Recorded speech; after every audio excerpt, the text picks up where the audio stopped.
सुप्रभात विद्यार्थियों, आप सबका स्नातक प्रथम वर्ष संस्कृत की कक्षा में पुनः स्वागत है। कल हमने तुल्यास्य प्रयत्नम सवर्णम इस सूत्र की व्याख्या की थी और आपको बताया था जिन वर्णों का परस्पर उच्चारण स्थान और आभ्यंतर प्रयत्न समान होते हैं उनकी परस्पर में सवर्ण संज्ञा होती है। उसमें आस्य शब्द आया जिसका अर्थ है उच्चारण स्थान। आज हम किस वर्ण का कौन सा उच्चारण स्थान है इसके बारे में चर्चा करेंगे। इसके लिए लघु सिद्धांत कौमुदी में लिखा है अकुह विसर्जनीय नाम कंठ, यानी अ से तात्पर्य 18 प्रकार के अ, कु से तात्पर्य है कवर्ग, कवर्ग में आता है क ख ग घ ण और ह। फिर उसके बाद है विसर्जनीय नाम अर्थात विसर्ग का उच्चारण स्थान कंठ है। पुनः सुनिए, अ, कवर्ग, ह, विसर्ग, इनका उच्चारण स्थान कंठ है। कवर्ग में ये 5 अक्षर आते हैं क ख ग घ ण।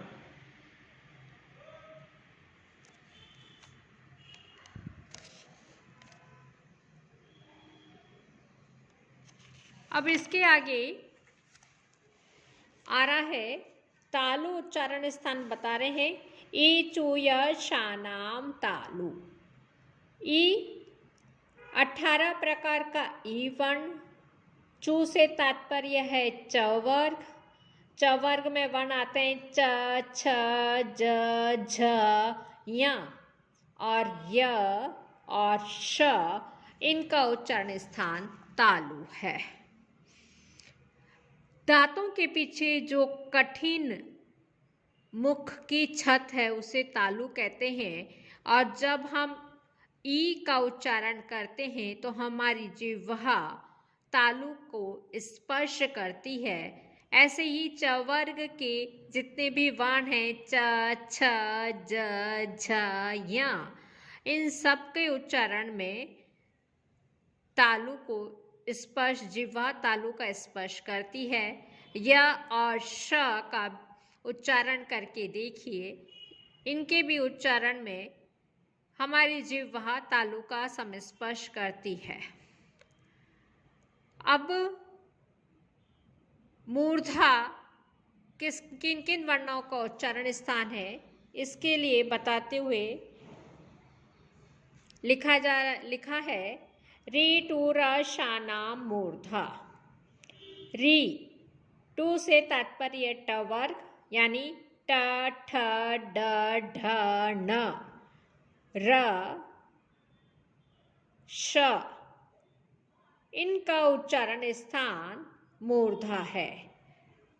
री से तात्पर्य 18 प्रकार के री हो गए, टू से तात्पर्य टवर्ग से है और र और फिर है श, इन सब का उच्चारण स्थान मूर्धा है। तालु स्थान के ठीक पीछे मुख की छत का जो कोमल भाग है उसे मूर्धा कहते हैं और जब जिह्वा वहां पे स्पर्श करती है किन किन वर्णों के उच्चारण में, री, टवर्ग, र और श, इन वर्णों के उच्चारण में जिह्वा मूर्धा का स्पर्श करती है।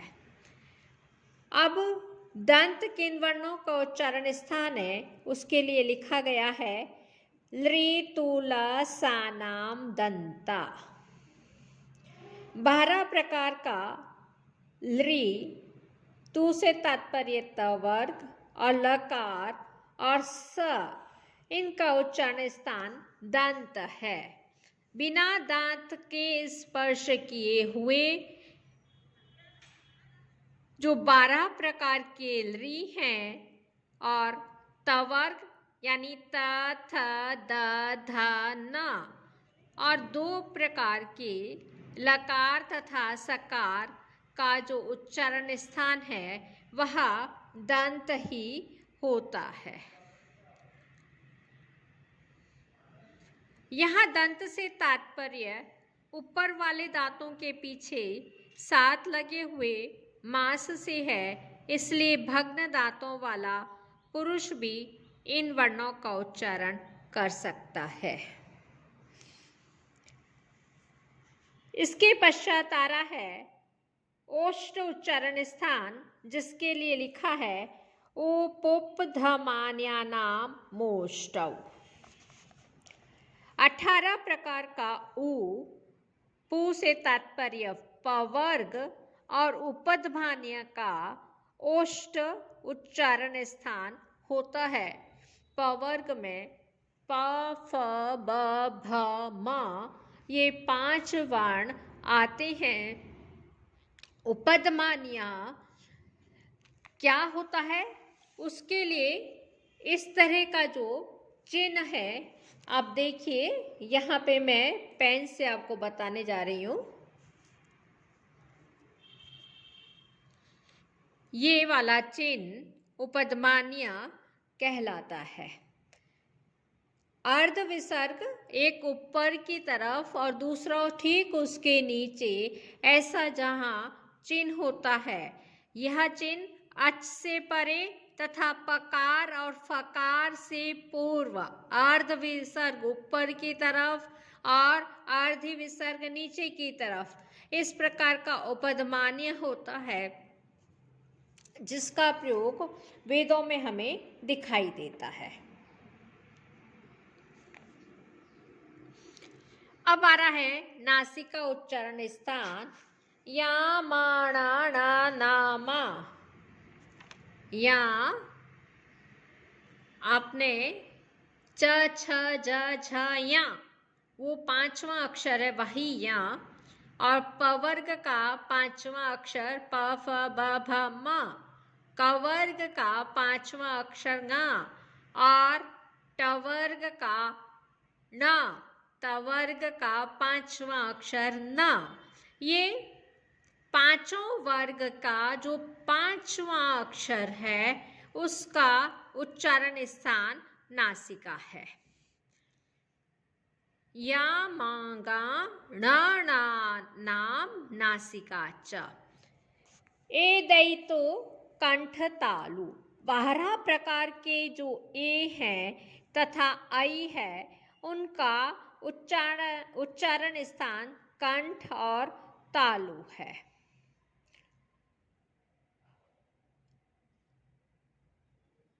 ए जो वर्ण है, ए और ऐ वर्ण अ और ई का योग करने पर बनता है। अ का उच्चारण स्थान आप जानते ही हैं कंठ है, और ई का उच्चारण स्थान तालु है, इसलिए ए तथा ऐ का जो उच्चारण स्थान है कंठ और तालु होता है। उसके बाद आ रहा है ओ दैतो कंठोस्तम। ओ दौतो कंठोस्तम 12 प्रकार के ओकार तथा औकार का कंठ और ओष्ठ स्थान है। आप सबको मालूम है आ गुण संधि होकर ओ बनता है, आ और ओ होता है, इसलिए अ का उच्चारण स्थान चूंकि कंठ है और उ का उच्चारण स्थान ओष्ठ है, इसलिए ओ का और औ का उच्चारण स्थान कंठ और ओष्ठ है। अब शेष व रहा है वकारस्य दंतोष्टम। व का उच्चारण स्थान दंत और ओष्ठ है।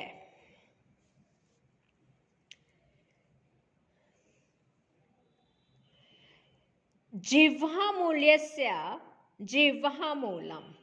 जिह्वा मूल्य का स्थान जिह्वा का मूल अर्थात जिह्वा का जड़ है।